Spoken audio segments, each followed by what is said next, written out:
What a poor game. How poor was this game? How anticlimactic. And it gets you thinking. They invest so much money when it comes to the TV deals with the Premier League. But what exactly are they advertising? There was no quality in this game today. The second half was one of the worst second halves I've seen this season. Awful, terrible. The amount of individual mistakes, errors, poor moments of play, poor passes, poor shots, poor movement, poor defending. It kept going on. It kept going on. But before I get into the rest of the match review, today's video is brought to you by the One Football app. Thank you to everyone that helped support me by downloading the app. If you want to help me out as well, in the link in the description below is a link to the One Football app. But I can't lie, I've got a few observations from this game. But the immediate observation for me is that the minute a few personnel aren't playing in this team, we can't play sorry ball. We can't. It's impossible. We just don't have the players that can do that. And in that first half in particular, and for this match review, I'm going to be breaking it down first half and second half. Don't normally do that, but each half brought their own questions. That first half in particular, we noticed that there was no movement from the midfield players, no one attacking the spaces. And cast your minds back to the start of the season. Obviously, Sarri was linked with Paris Saint-Germain, and he actually said in an interview that he wasn't interested in taking over because they didn't have the midfielders needed for his football. And what exactly was he saying? He was saying that they don't have the midfield players that can attack the spaces. But look at that team today. Kova, Kante, Jorginho. Is that a team that's going to be breaking the lines, attacking the spaces? Kante tries, but that's not Kante's main duty to do that. We don't have the personnel for that. The lack of movement was incredible. Hazard, I'm going to talk about Hazard later in this match review, believe me. But we weren't able to create anything centrally, and it's been one of our big criticisms. When teams use this type of tactic that United use, they want us to force our passes out wide. And by doing that, it ruins our connections in the middle. That's the most dangerous area of the pitch, between the lines in the middle. We're not able to do that. We're not able to link the play. We're not able to switch the ball quickly enough due to the massive gaps between the left-hand side and the right-hand side. And it comes down to the personnel. So many poor moments of play I saw today. I kept getting flashbacks of previous Man United Chelsea games, getting flashbacks of real quality moments. For example, there was an opportunity when Jorginho had a chance to take a long shot, never hitting the target, and I'm thinking, throughout this entire season, Jorginho's taken that shot like once or twice a game.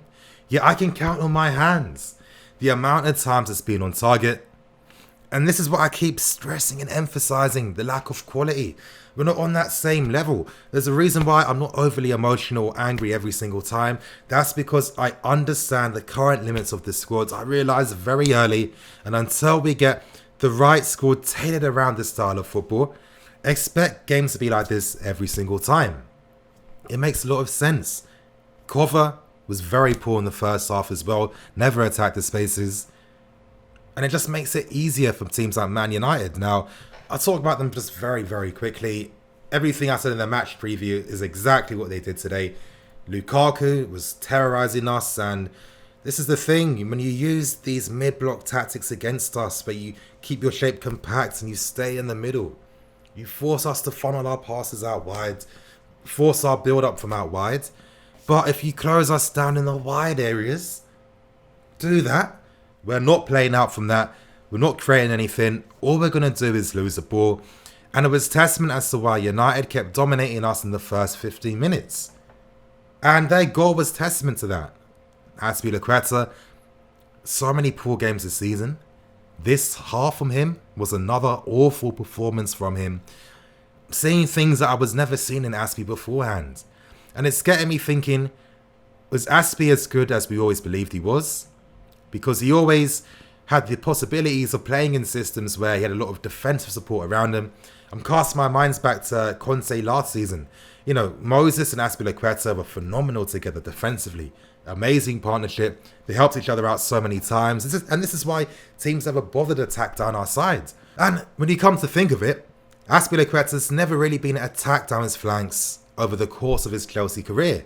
And maybe that's because teams just naturally assume that because he's so good, it's kind of a waste of time. Let's focus on the weaker player. But that's completely changed this season. I don't know why. Teams have used a different approach, and Azpi just can't keep up with it. He can't. But even then, that first score was testament to that, losing his 50-50, getting spun easily, and I'm sorry, Azpi knows how to play against players like this with a build like this. He knows how to do that, but ain't been able to see it too much this season. And you're thinking, United get the goal quite early, Mata celebrates against us. Okay, I'm being a bit petty there. I'm being petty, but you're thinking, wow, another one of these games, and Sarri makes a quick tactical change that really just turns the game in our favour. And all he did was told Cover to move deeper, to stay in line with Jorginho. The minute that happened, the second that happened, United just didn't have a threat whatsoever. And it just really shows you just how far Man United have fallen. That was their only game plan. It took Sarri 15 minutes. Yeah, it's annoying that a goal came. But I guarantee Sarri would have done this regardless if the goal came or not.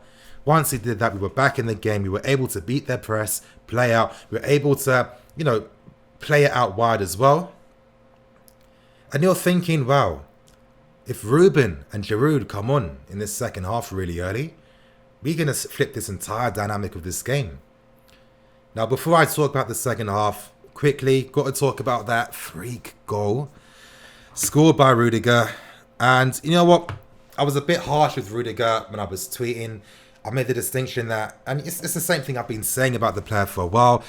He's not world class. He's good, amazing for the squad, definitely good enough to play for us. He's not a world class player. He hasn't been our best defender. He's got limitations. I keep stressing defending isn't just winning a header and you're 50-50. So many people don't understand what defending means. But I definitely forgot one big thing today. And that's the fact that the guy just came back from an injury.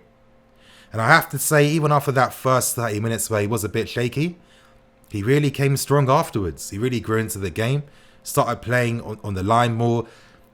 Very good performance, I have to say. Very good. And this is why I like Rudiger. Big games, he can step up. He can do his thing. And he's definitely good enough to be part of this Chelsea squad for the next few years. Hopefully he'll come back soon. And please, you guys, I'm praying. Some of the most annoying comments I read are comments when people suggest that this player who's just come back from injury or isn't really fit yet should be straight back in the first team. Oh, it really just sums up to me the lack of understanding of the game sometimes. Like, maybe people are playing FIFA too much. I don't understand. But Rudiger is testament as to why you have to be patient. Now, some people might say to me, oh, Nini, if Sarri knew that Rudiger isn't fully fit, why is he risking him? Well, we saw the Burnley game last week, Or has everyone completely forgotten how we played in that game? Because that's what tends to happen anytime people talk about us and our season. It's always isolated to one game. No one takes into account other games. And we saw how we struggled against physically strong teams, especially on set pieces. And look at Man United. One of their big game plans today with playing out wide is that you're able to get a lot of corners. They got so many corners against us. They nearly scored from one near the ends. Thank God they didn't. But this is why Rudiger played in this game today. So it was a risk that Sarri had to take. It's a shame they didn't pay off, but that's football. That's how it works sometimes. But thank you, Rudiger. We've seen him take that shot so many times this season. I think only once has it come close to coming off. I saw him taking the shot in the run-up. I was like, my God, really? But then I thought, there's no one in the middle. What else is he supposed to do? You need to force your luck. Thank God Rudiger did that. Thank God. Because we wouldn't have scored a goal today, you guys. Thank you, David De Gea. Thank you. God knows what's happened to this player. Who knows? Thank you, De Gea. Alonso, he makes that same run 10 billion times a season. It comes off 3 times. Is that a good success rate? No. No way near. And maybe this is a good time to talk about The players that bottleneck the system. Now, I've said this stuff so many times this season. Marcos Alonso, my God, this guy adds nothing to our team. One thing I don't understand, why is he still allowed to make those runs in field? Why? You know why Hazard wasn't effective today? Do you know why Hazard was constantly stationed out wide on the left, rarely able to move inside, rarely able to move in the middle as well? Wasn't playing that freedom whatsoever. Why? That's because Marcos Alonso doesn't want to make overlapping runs. He doesn't want to get in behind. He doesn't want to help support Eden Hazard. And this is where you see a stifled Eden Hazard where throughout the second half, Herrera, Matic and Young just triple teamed him every single time. And Hazard did nothing. Even when Hazard wanted to cut inside to take a shot, he couldn't, because of the armies of United players in front of him. But if he had someone making movement to the left, taking a man away, that's all the space Hazard needs. Why? Because he'll skip past one, boom, take a shot. And it frustrates me. It does. I'm not blaming Sarri. There's context for today. The amount of injuries, Emerson not playing. I can see why Alonso started for that physicality and for set piece duties. And yeah, I get it. I really do. And you can make a very strong argument that Sarri was right, because the amount of opportunities United had from aerial positions, maybe if Alonso wasn't there, were much, much weaker. But there's always a cost. This is why tactics is a thing in football, and that cost is Hazard just can't play his normal game. And when you look at a club like us in our current situation, when your best player isn't able to play his best football, that's only going to affect the rest of the team and what they can do. The team was crying out for a Hazard being able to leave his position, roaming fields, but he can't do that because with Alonso not only not doing anything off the ball in the forward positions, he also has zero recovery pace, meaning that he can't even push up as much as he wants to. And now I know there's going to be one or two of you guys that's going to be like, oh yeah, Alonso was right, how he got the goal, just completely disregarding everything. I see it on this channel a lot. But for next season, I can't see this guy anymore. I can't. He isn't needed. He isn't the fullback we need for this system. So many bottlenecks, so many bottlenecks. Cover as well, first half. No, not attacking the spaces, not doing anything. Oh, it's frustrating. But one guy in particular today, Gonzalo Higuain. I don't think this guy likes the Premier League. I don't think he does. I don't blame him.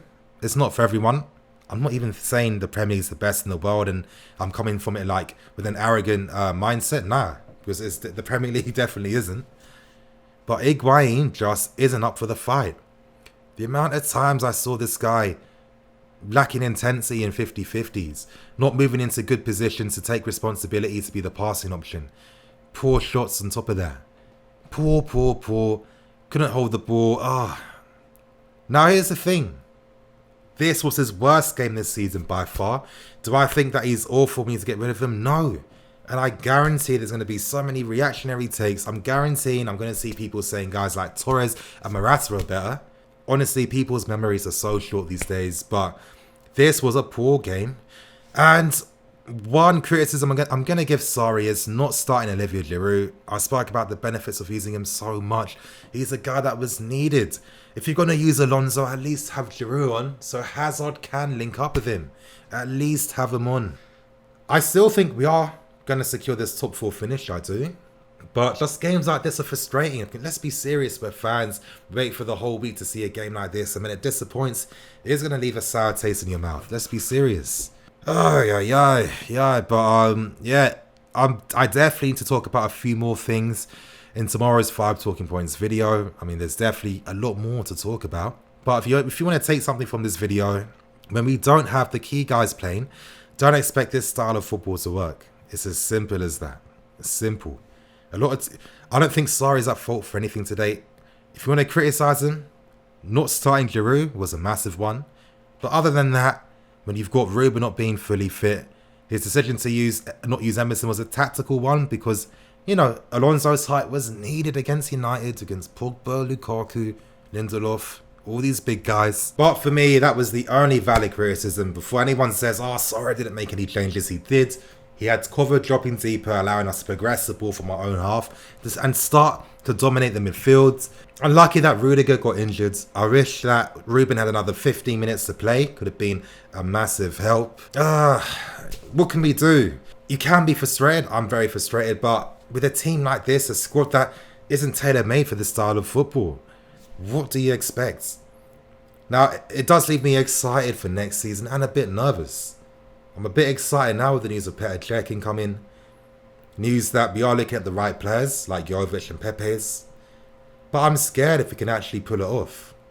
If we pull it off, then we're really starting something special. But if we have another average window, it's not going to look too good for us. But you guys, I'm going to keep it moving. Thank you for watching. I'm Nini FC. This is Blue Lines TV. And I'll see you guys later.